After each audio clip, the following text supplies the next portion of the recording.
Waziri wa Nishati na Madini Dr. Medad Kalemani amemwagiza afisa madini mkazi wa mkoa wa Kigoma Adam Juma kumwandikia hati ya makosa ya siku 30 ya kufuta leseni ya mmiliki wa kiwanda cha chumvi. Kwa mujibu wa Dr. Kalemani, mwekezaji huyo akirejesha mitambo hiyo kwa muda huo wa siku 30, kiwanda hicho kitarejeshwa serikalini.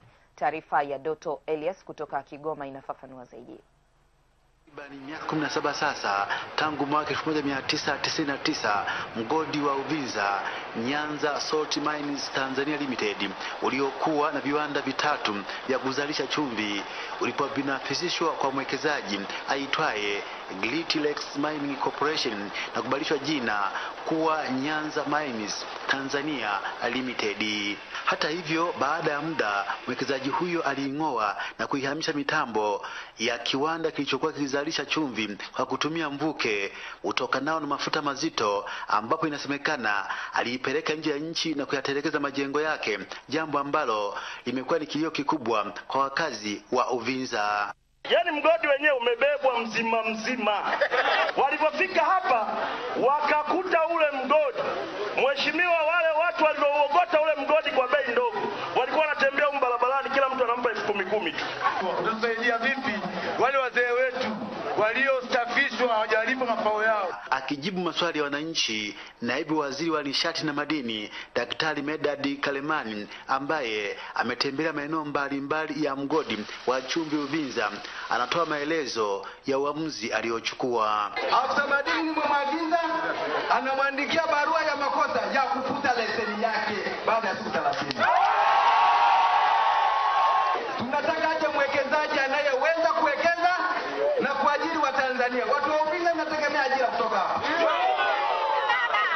Hatuwezi tukaweka mwekezaji ambaye ameweka mtambo ule kama malighafi, kama kiuno cha kavu, ametelekeza mradi halafu tukakaa tukanyamaza. Haiwezekani. Je, vipi kuhusu haki za wafanyakazi kwa kipindi hicho?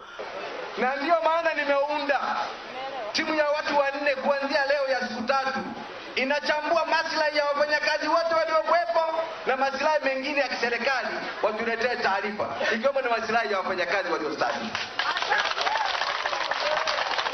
Lakini hiyo kama haitoshi, nimemwagiza mwenye kampuni kule nje, nimekuta Dar es Salaam tarehe 27 mwezi huu.